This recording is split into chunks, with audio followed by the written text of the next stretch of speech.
Hey there. Not sure what you've seen so far, but I started this show number 126 already, and had some weird technical difficulties. So I had to start it again. I'm not sure if this is contiguous or whatever. But we have 34% on the battery right now, so it'll be a short show, whatever else is left here. I'm just going to start painting this painting. And yammering about something. Anyway, it's a beautiful day here on the beach, and I'm actually sweating, and it is, what is it? December 8th, 2014. And the air is still and warm, and it's got to be pushing 80, if not more than 80 out here. It's magnificent. It's Monday, Moon Day.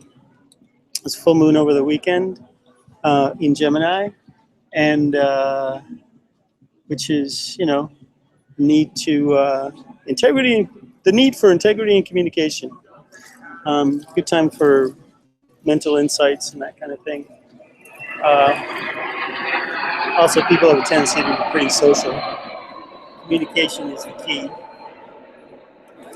And I was telling this story about what happened. I'm editing a documentary, and the documentary is meant to be, 9 minutes, but at the moment, I should say on Friday evening, when I sat down to start doing the work, it was an hour and 47 minutes instead of an hour and 30 minutes. And so that meant I had to, cut out 17 minutes. So I sat down and worked. I got there probably around 5:30 at the Internet Cafe, and I worked until about 12:30. It takes several hours. It takes at least 2 hours for the computer to go from scratch. From when I turn it, if it's been completely off, for me to turn it on, and then for it to load the program and load all the files and everything like that before I can begin to edit, right? So knowing that, for the previous 4 days before that, I had kind of instead counted on the computer just going to sleep mode, so that when I could open it up, I could just jump right into it. Well, apparently around 12:30, the computer went completely white, and the screen went white, and I guess that maxed out the memory and everything, and so it essentially wiped out the 5 or 6 hours or whatever it was that I had of work, that I had edited up to about a little over an hour into it, and it eliminated 7 minutes of the 17 that I needed to get rid of. And when the computer went back to, the screen came back up, and it turned itself back on, and the program opened up, and finally the movie shows up there. I had lost all 5.5 hours of work, and it went back to where it was when I'd started the evening, and it was already too late to start the computer again, start that process again, because the Internet Cafe closed at 2:30, and so that was essentially wiped all the work that I did. But the good thing is, the hard part is, I wouldn't say hard, but it's the fun part, is making the decisions. So I knew where all the cuts needed to be and everything like that. I went back on Saturday night and got almost all of them back in place. So the project is back on track. But this is the sort of thing that happens with books and movies and stuff, and computers. If the books have anything to do with computers, you'll have, you'll lose whatever, your stuff can get wiped, no matter how precious it is. It's best not to lose your panties over it. So there was, but when I finally realized that I'd lost everything and whatnot, there's a problem. I just hold my tent and go to bed. But something said, you know what? I want to learn something. I want to, before I shut off this computer, I'm going to learn something. So I did. I started looking around,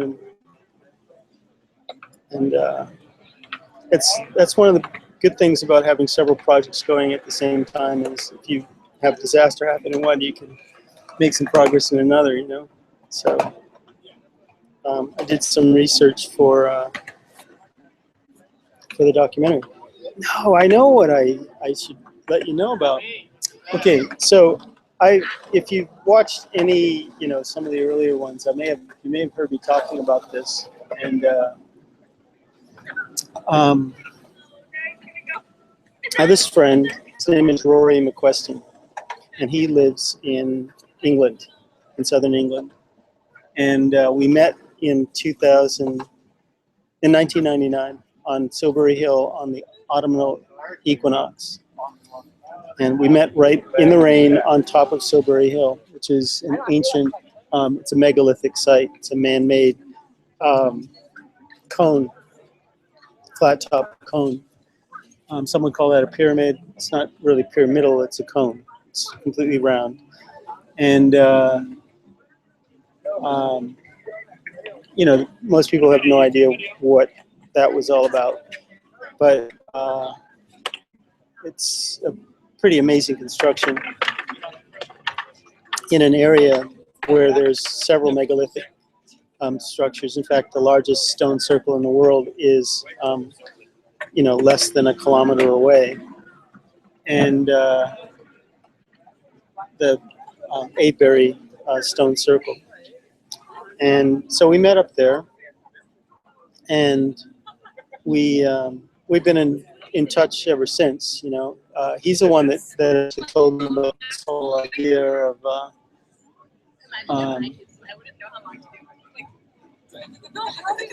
that there are certain moments. What is it called? These studies into chaos theory. These are number generators that are set up all over the world, and supposedly at certain, hey brother, how you doing? At certain key moments, they have all the random number generators have all started generating the same sequence of numbers. They've all gone into sync, and they're not networked. And he was the one that told me that they are, one of the times that they went into harmony with one another was this moment, the moment when the verdict for the O.J. Simpson trial was announced. And this research is kind of controversial. There's some question as to the validity of the data and whatnot. But anyway, the premise is that we discussed at that time was the O.J. Simpson trial was a negative. What if you tried to create one of those moments with something positive, and that was part of the genesis of the Conscious Evolution Day events. So if you're unfamiliar, I'll just give you hopefully a quick rundown of what that was all about. In December of 2008, the universe that I should start this Facebook group called The Great Company of Souls. And the root of the Great Company of Souls was from something that happened in a creative visualization meditation that I did years ago, where I initially was entering into the Akashic record in this visualization, and I arrived on this this island that was made of precious stones. And as soon as I arrived there, I looked offshore, and there were all these dolphins and whales swimming 20 yards offshore. So I just jumped in the water and started swimming out to them, and right then they went down in the water. And I realized that I'm in a prayer visualization. I don't need to breathe. I can go down with them. So I went down with them, and we're swimming down and down and down. And there's this crystalline city down there, right? And we're swimming through the city and everything. And then we get to the middle of the city, and there's this shaft, this huge, gigantic shaft that's right down through the middle of the city, deeper into the dark.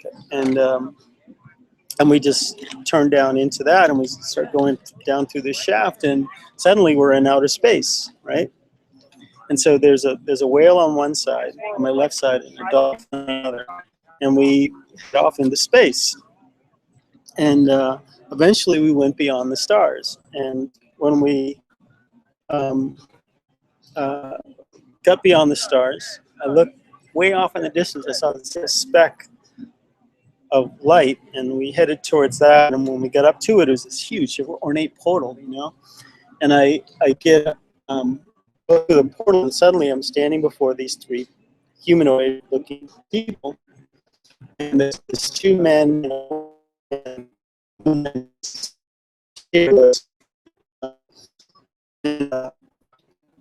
so we start to move in a certain direction, and all of a sudden we are in the presence of this huge gathering of people. And this gathering of people, they're all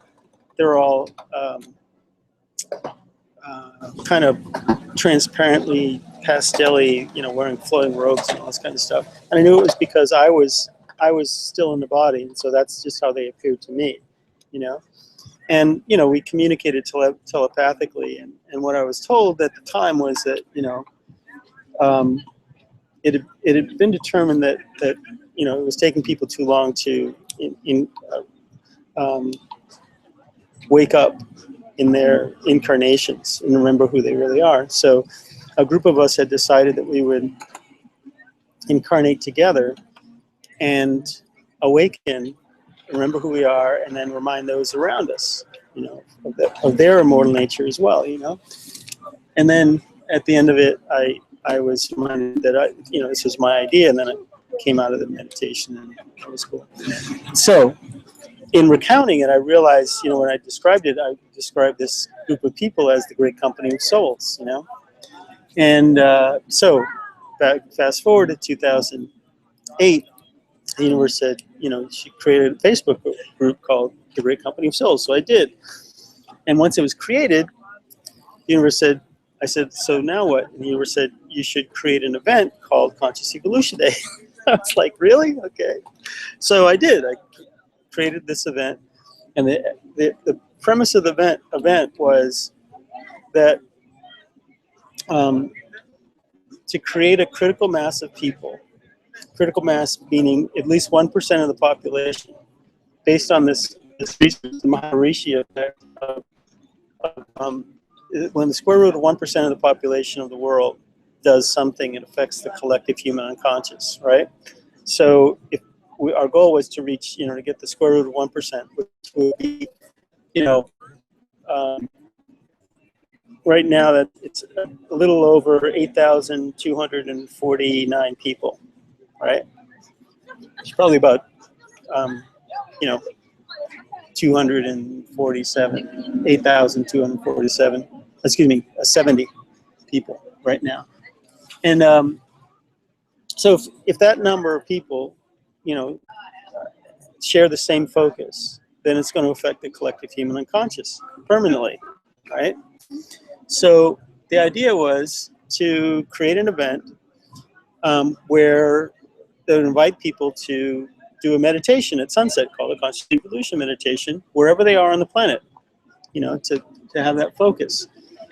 And to focus on their own personal conscious evolution right at sunset, wherever they are on the planet. And that would create, over 24 hours, create a wave of conscious evolution around the planet, right? So I did that. We did that.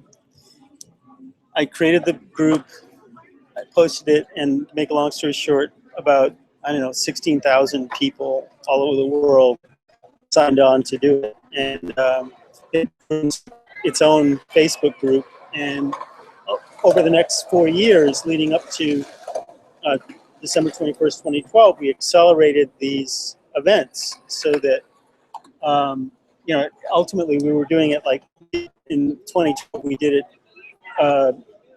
over 70 times, you know, with full moons, new moons, and at least once a week on Friday and so forth. You know, the whole idea in it was to do it on the solstices and equinoxes. That was the first one, solstices and equinoxes, and the halfway points between them. What are called the cross quarter days, which is the lunar event at the beginning of February, the lunar event at the beginning of closest to the beginning of May, the lunar event closest to the beginning of August, and then the lunar event closest to the beginning of November, which is, you know, usually the halfway point between the solstice and the equinox of 45 days in either direction is around the 5th or 6th of the beginning of February, May, August, and November, right? So I'm talking really fast because we're losing the battery. That's how it's going to be. So, make a long story short, Rory, in the meantime, he's a dowser and an engineer, right? And he dowsed he made a map of all the ley lines of England. And he did an experiment where he monitored all the ley lines in his area, monitored the resonant frequencies of them on a daily basis, several times a day for a year and a half. And he was able to find out that there were certain moments in the year when all of the ley lines are resonating at the same frequency, right?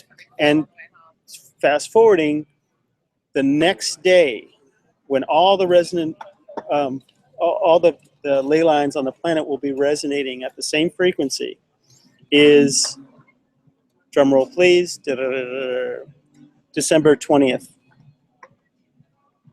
That's right, December 20th. It's usually like the day before a solstice or an equinox is when all of them, and we measure ley lines by their width, right? So there's the grand Mac Daddies of them all is 50 paces wide, right? And they travel in pairs around the world, and I think there's 3 sets of those 50 pace wide lines, and then there's the next one down is like 30 pace wide lines, then 20 pace, 15, 10, 5, 4, 2, and 1. Right? The least they are, the more plentiful they are. Right.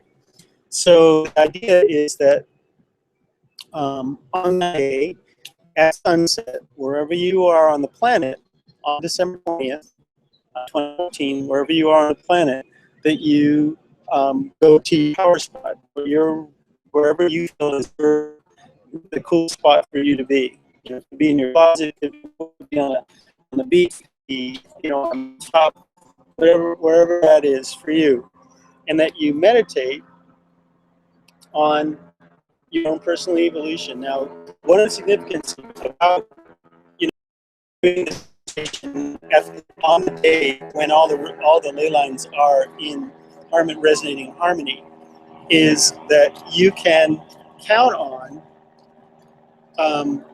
whatever you meditate on with constant intention. This is the optimum time to manifest, right? So, you know, all that stuff that you know, everybody learned about the secret, you know, that we create our own reality. You know, it only works when you do it at the right place and at the right time, right? That you can actually create your own reality, and the right place is where any two lines cross, and the time is when they're all resonating in harmony. So just putting that out there. I'm going to put something on, I'm going to put, on the Facebook groups. I'll send out an invitation with the information about that. And Roy has provided me with a calendar of the events. The calendar of when all the Ley Liner Harmony next year. So I'll be putting some of that information out as well. And it feels it should be part of this again. So anyway, thanks for listening, thanks for watching. If you have any questions, email me, and love you. Why not? Yeah.